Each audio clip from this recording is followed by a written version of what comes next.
Voilà, merci beaucoup. Alors, nous allons apporter un correctif. Un téléspectateur qui nous écrit: Bonjour, monsieur Jean-David. Monsieur Vital n'a pas quitté le prix, donc le prix Nobel de la paix, mais il a plutôt fini sa mission. Il a plutôt fini sa mission au sein de la Fondation Panzi. Ces derniers continuent toujours à soutenir Denis Mukwege, Maître Glody Mamadou. Alors, Glody Mamadou, qui donne cette précision. Merci beaucoup parce que vous nous suivez. Hein, vous êtes très nombreux en train de nous suivre. Vous êtes là et nous sommes certainement très, très contents. Alors, nous allons parler cette fois-ci du pacte social. Nous recevons un jeune du parti politique LGD. LGD, il est là. Avec lui, on va parler du pacte social. Il s'appelle Joseph Edeba. Bienvenue. Merci Jean-David Kilo. Toujours en cravate rouge. Évidemment, parce que c'est une urgence aujourd'hui. La situation du pays nous exige une certaine discipline. Et c'est pourquoi nous mettons régulièrement la cravate rouge, pour nous souvenir de l'urgence qui s'impose en matière de gouvernance. Voilà. Alors, on va suivre d'abord une vidéo, parce qu'on parle du pacte social. Beaucoup de gens se posent des questions. D'où vient le financement des prélats catholiques? Ils ont un peu visité partout les financements. Et puis on revient. Qui finance toutes vos activités? Le voyage, le logement et partout. Voilà, merci. Il ne faut pas sous-estimer l'Église catholique. Elle a des moyens pour couvrir les frais de nos voyages. Il ne faut pas sous-estimer non plus l'Église du Christ au Congo. Ce sont des institutions. Je peux même me risquer les meilleures qui fonctionnent dans notre pays. Nous avons des moyens. Nous avons eu des moyens pour commencer. Et puis par ailleurs, je vais vous surprendre peut-être. Il y a des gouvernements qui nous ont pris en charge.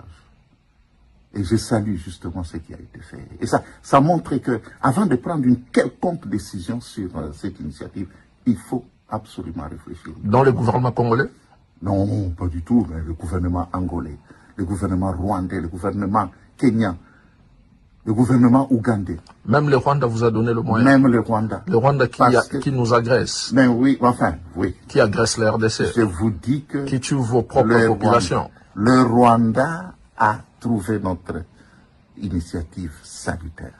Oui, mais c'est lui justement quelque qui chose est dénoncé par votre propre gouvernement de soutenir la rébellion qui pille, qui tue, qui viole, qui massacre. Nous ne sommes pas le gouvernement, nous sommes des pasteurs.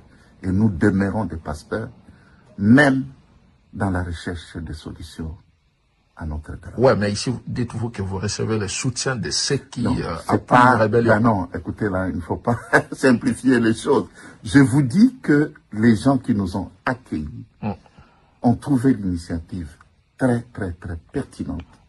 Et il y en a parmi les gouvernements qui nous ont tout simplement offert tous les conforts qu'il fallait et tous les moyens pour que nous puissions voyager et pour que nous puissions expliquer cette initiative aux autres institutions. Mais je précise que nous sommes prises. Voilà. On connaît un peu, on voit un peu, parce que beaucoup de gens se posaient des questions par rapport au financement. Et vous, monsieur Edeba, pour vous, c'est la solution. Le pacte social mené par les prélats, alors qu'ils sont d'abord sponsorisés par les agresseurs de la RDC. Est-ce que vous ne voyez pas que c'est déjà là un décor planté pour ne pas leur faire confiance? Alors, M. Jean-David Kilolo, il faut préciser que nous sommes face à une situation de crise au niveau de notre pays. Et vous savez, les prélats catholiques ne sont pas des commerçants. Parce qu'aujourd'hui, il y a tendance à coller une fixation à la démarche de la Synco et de l'Église aujourd'hui, qui essaye de, n'est-ce pas, trouver des solutions idoines pour nous amener vers un pacte de paix sociale. Il faut que l'on revienne. Jean Jaurès disait, les combats, c'est de chercher la vérité et de la dire. Mais aujourd'hui, en RDC, dire la vérité est un acte subversif sur la gouvernance de l'Union sacrée. Il suffit de parler la vérité, on vous attache des identifications comme quoi vous êtes les collaborateurs de ceux qui agressent aujourd'hui la République démocratique du Congo. Vous savez, cette histoire des pactes sociaux, cette démarche salutaire qu'aujourd'hui initient les prélats catholiques et l'Église du Christ au Congo, c'est aujourd'hui applaudi par le monde entier, c'est aujourd'hui applaudi par tous les Africains et c'est applaudi par les Congolais, sauf un groupe d'individus, notamment de l'Union sacrée, qui trouvent que cet acte salutaire, cette initiative salutaire de sauver des vies afin de restaurer la paix, va les coincer. Mais cependant, maintenant, il faut chercher à désacraliser cette démarche. Est-ce qu'ils n'ont pas raison? Non, mais attendez, Jean-David. Lorsque ceux qui vous agressent, c'est eux qui les soutiennent. Je vais d'abord en arriver, il faut planter le décor pour que les gens comprennent c'est à quoi nous sommes en train de traverser actuellement. Le pays est aujourd'hui dans un état de déliquescence. C'est-à-dire que l'État disparaît par déliquescence. Et s'il faut suivre, selon la Convention sur les droits et les devoirs des États, de Montevideo, il est dit qu'un État disparaît par déliquescence quand il ne sait plus résoudre les problèmes ou répondre aux desiderata de sa population. Un État disparaît quand il ne sait plus sécuriser l'ensemble de son territoire, ses périmètres de frontières.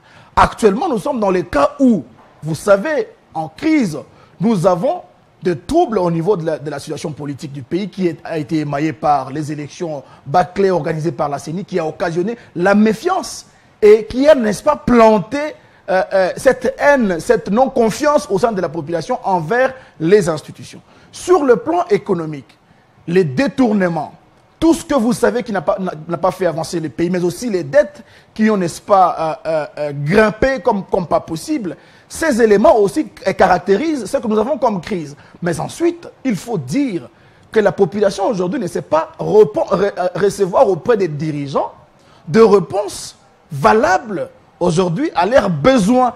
Mais cependant, il faut préciser que l'État n'est pas à mesure de répondre à ces besoins. Mais aussi l'État n'est pas à mesure sur le plan sécuritaire à sécuriser les Congolais et leurs biens. Alors que ça rentre dans le rôle premier de l'État interventionniste qui doit, n'est-ce pas, sécuriser et, n'est-ce pas, pouvoir aussi à la paix sociale au niveau du territoire national. Mais cependant, il faut préciser, cher David Kilolo, qu'aujourd'hui, à l'heure actuelle, face à la réalité depuis plus de 7 ans de crise, les prélats catholiques, après le lancement de l'appel du chef de l'État, ont pris l'initiative de, n'est-ce pas, démarcher, afin de mettre les gens ensemble pour que nous puissions discuter des issues nécessaires. De trouver des chemins idoines qui vont nous apporter, n'est-ce pas, la paix durable, non seulement en RDC, mais dans la sous-région. Parce que la question de l'insécurité à l'est du pays ne dérange pas que la RDC. La question de l'insécurité à l'est du pays dérangerait la sous-région entière si ça s'aggravait. Alors, l'Église, aujourd'hui catholique, qui représente plus de 50% de la population aujourd'hui en termes de fidèles, mais aussi l'ensemble de l'Église autour de l'ECC, qui regorge 64 confessions religieuses, se sont dit unanimement aller voir les autorités politiques afin de concilier les efforts, concilier le besoin de gouvernance pour que nous puissions arriver à avoir un cadre propice qui nous permet évidemment, n'est-ce pas, trouver des issues idoines à restaurer la paix à l'est du pays. Mais ils le font parce que l'État a failli à sa mission de pourvoir aux besoins des Congolais, de pourvoir et de répondre aux besoins des Congolais, aux desiderata de Congolais, mais aussi de sécuriser les Congolais. Voilà pourquoi les catholiques, mais aussi les CC, l'ensemble des confessions religieuses, se sont vus dans l'obligation de venir aider les pays. D'ailleurs, selon ce que disait l'abbé Emmanuel CIS en 1795, que le principe de la souveraineté existe dans la nation. Mais le despotisme, comme étant la clé de la frustration des uns et des autres, quand ça arrive, il faut que l'Église puisse prendre l'initiative de mettre les gens sur la trajectoire des négociations, des dialogues, afin que nous puissions redéfinir, encore une fois, la structuration de la philosophie de notre nation. C'est dans cette démarche-là que l'Église a pris le courage aujourd'hui de venir aider l'institution politique qui semble avoir beaucoup de difficultés à avancer et à répondre aux desiderata du Congolais. Cependant, l'Église est autonome. L'Église catholique a suffisamment de moyens sur le plan social. L'Église gère en RDC les infrastructures scolaires de base que vous connaissez. L'Église gère des structures de santé que vous connaissez.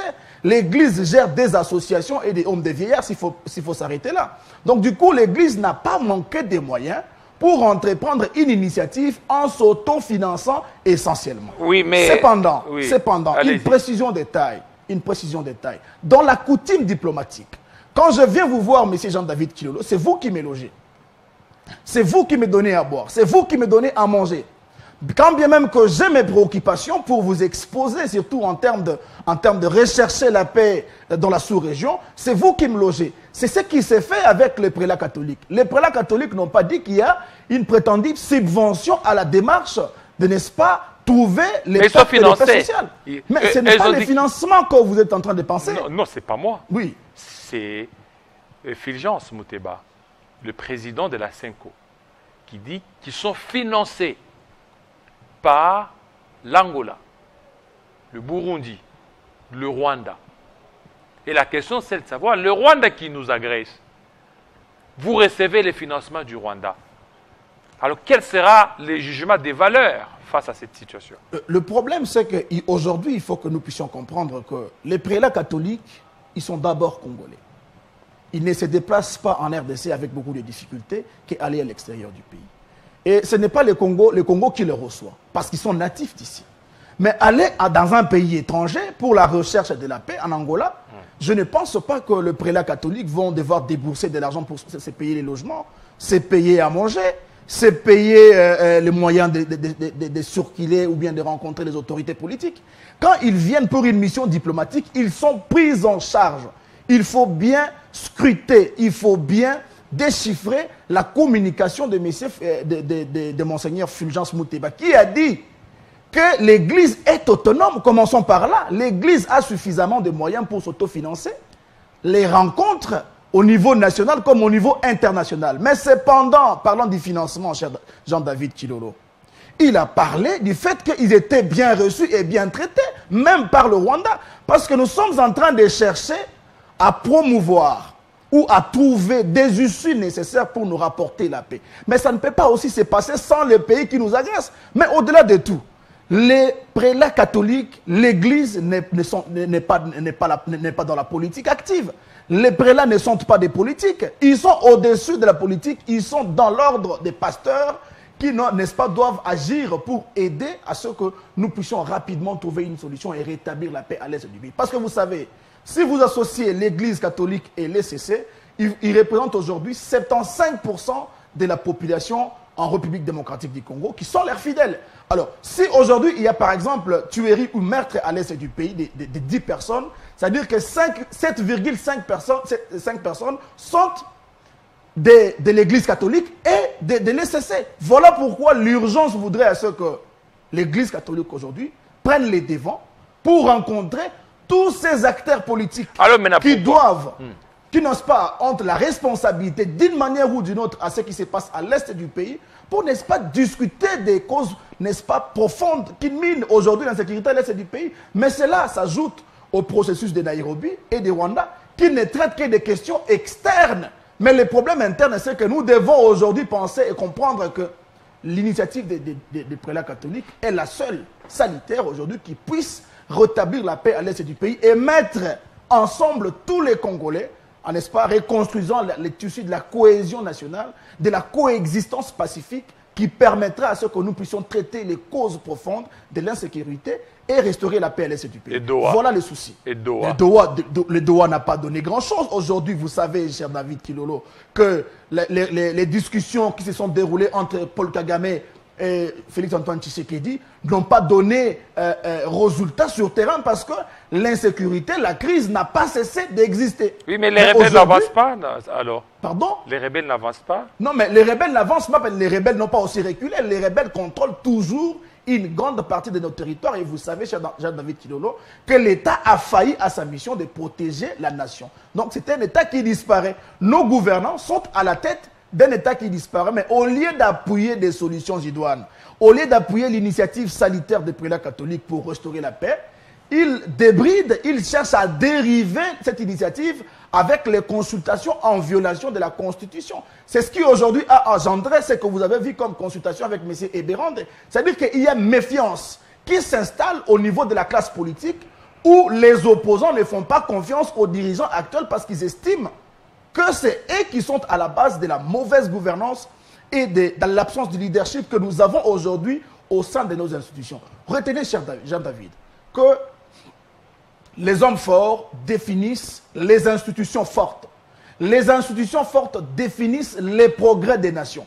Aujourd'hui, il faut accepter que nous avons à la tête de nos institutions des dirigeants qui ne représentent pas la force de la nation, qui ne représentent pas les progrès. Voilà pourquoi aujourd'hui nous avons reculé et cette crise qui ne dit pas son nom aujourd'hui affaiblit notre pays sur le plan international et sur le plan de la sous-région. On reprocherait, ce qui nous oblige à, n'est-ce pas, repenser notre politique de nous mettre ensemble et de discuter des causes profondes qui minent aujourd'hui la mauvaise gouvernance. On reprocherait à l'Église catholique et cesser d'avoir un agenda caché, un agenda subversif qui veut renverser les institutions légitimement établies. 18e siècle, comment il s'appelle, Edmund Burke disait, pour triompher, le mal n'a besoin que de l'inaction des gens de bien. Nous sommes dans une situation où les gens meurent chaque jour, Jean-David Kilolo. Nous sommes dans une situation où le pays régresse aujourd'hui. Il est classé parmi les pays pauvres très endettés avec les surendettements que nous sommes en train de voir à la tête de nos institutions. Nous sommes dans ces pays où l'État est incapable de répondre aux desiderata des Congolais. Nous sommes dans ces pays où la gouvernance active ne produit pas de résultats pour améliorer les conditions de vie de la population.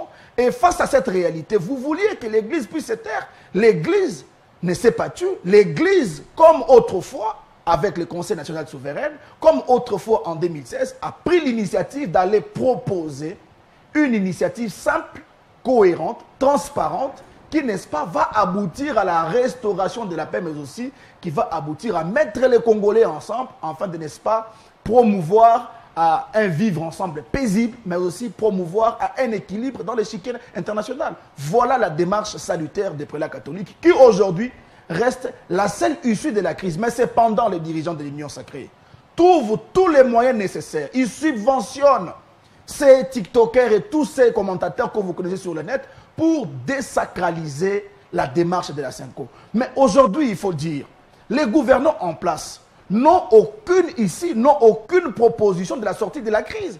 Aujourd'hui, ça fait plus d'un mois que le président de la République a promis une riposte rigoureuse. Mais ça attend. Pourquoi? Parce qu'il n'y a pas de moyens. L'État aujourd'hui ne dispose pas des moyens nécessaires pour aujourd'hui récupérer la partie Est de la République démocratique du Congo qui est contrôlée par M. Nanga.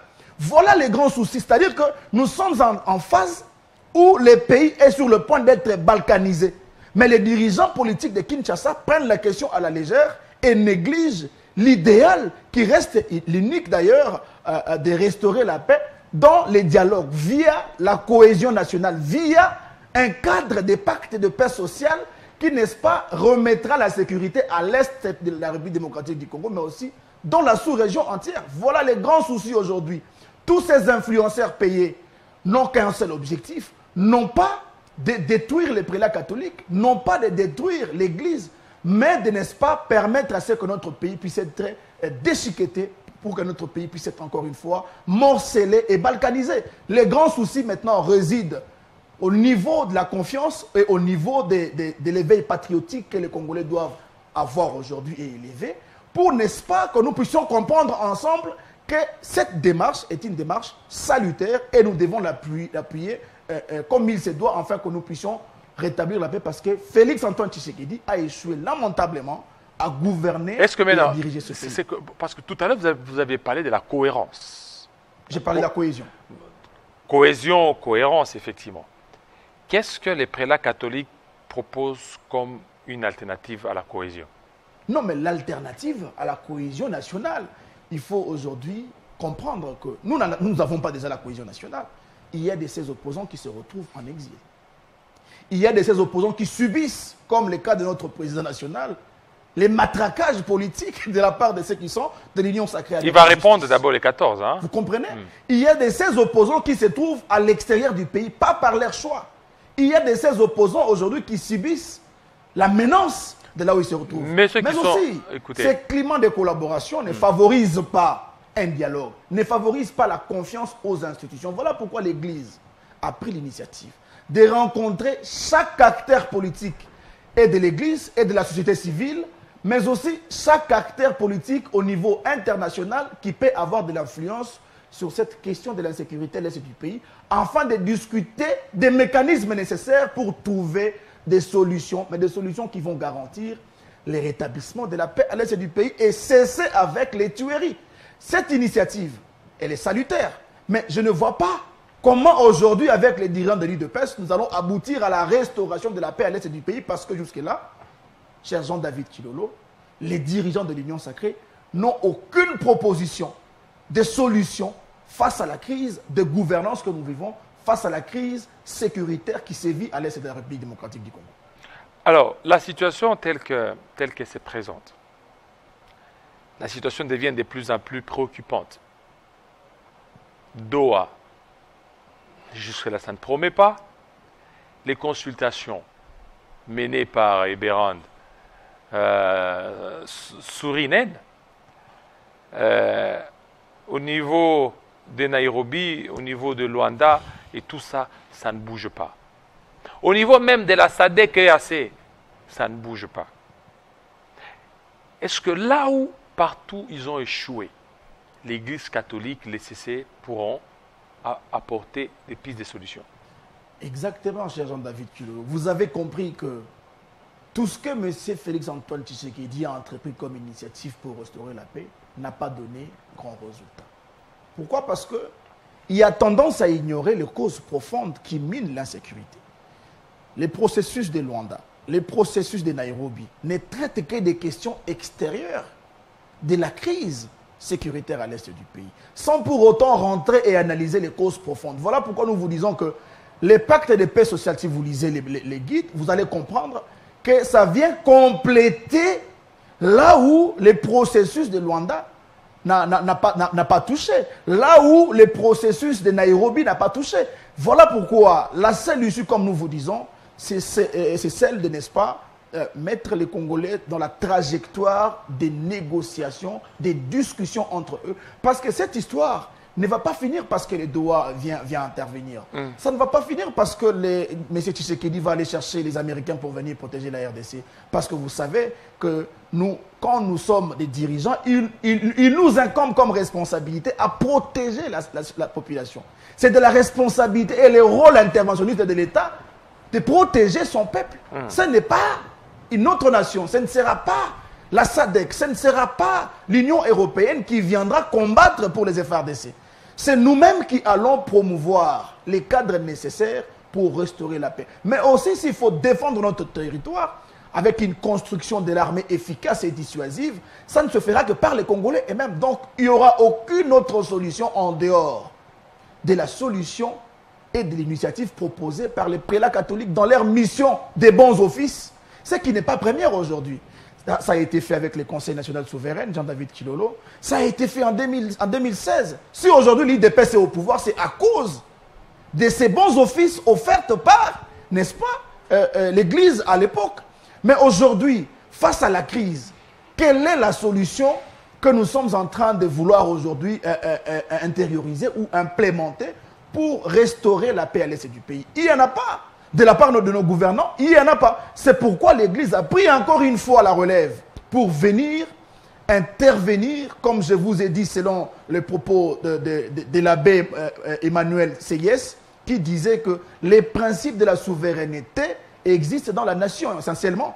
Mais quand le despotisme arrive, comme la clé de la frustration des uns et des autres, l'Église a la responsabilité de, n'est-ce pas, jouer le rôle de la médiation pour redéfinir la restructuration de la philosophie de notre nation. Voilà le souci aujourd'hui que les prélats catholiques ont eu, et n'est-ce pas, ils ont proposé cette allée qui, n'est-ce pas, va nous pourvoir la sécurité à l'est de la République démocratique du Congo. Voilà, merci, merci beaucoup, M. Edeba. surtout de votre passage. Mais votre président est encore invité à la Cour constitutionnelle le 14. Oui, ça c'est un procès politique que tout le monde aujourd'hui, même un enfant de 5 ans, comprend que le pouvoir est en train de tétaniser certains opposants. Ce n'est pas une première, nous sommes toujours rendus. Et évidemment, c'est des actes qui, n'est-ce pas, aujourd'hui, désacralisent la volonté de la cohésion nationale, la volonté de la coexistence pacifique. Ces éléments-là effritent, n'est-ce pas, la volonté des dirigeants politiques à vouloir la paix et le rétablissement de la paix à l'est du pays. Voilà, merci beaucoup, surtout de votre passage. Tout de suite, notre deuxième invité.